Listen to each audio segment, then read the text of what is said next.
আপনারা আমাদের সঙ্গে থাকবেন এবং আমাদের অনুষ্ঠানটিকে আসছে রমজানকে কেন্দ্র করে টিকে গ্রুপ দ্বিতীয়বারের মতো আয়োজন করতে যাচ্ছে রিয়েলিটি শো পুষ্টি ভার্সেস অফ লাইট।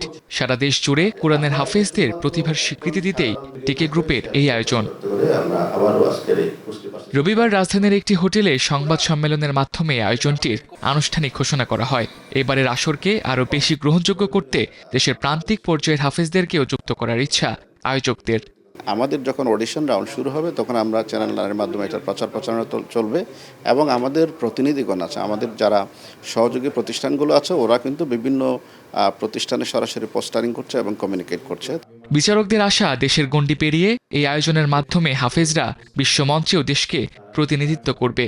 একদম গ্রামের একটা ছেলে সেও যেন অংশগ্রহণ করতে পারে, সেজন্য আমাদের এখানে সব ধরনের যে সুবিধাগুলো রয়েছে, অনলাইনে রেজিস্ট্রেশন থেকে শুরু করে ফোনে রেজিস্ট্রেশন থেকে শুরু করে এবং সরাসরি ফিজিক্যালি সে আসবে। আমাদের যে জোনগুলো রয়েছে বিভিন্ন জেলায় ওই জোনগুলোতে সে নিয়ে সরাসরি এসে ফর্ম ফিল আপ করে এবং সে অংশ নিতে পারবে। শুধু সে যোগ্য হয়, সে ওই স্ট্যান্ডার্ড সাথে মেনটেন করে সে আসতে পারে, ইনশাআল্লাহ অবশ্যই তার জন্য পথ খোলা রয়েছে।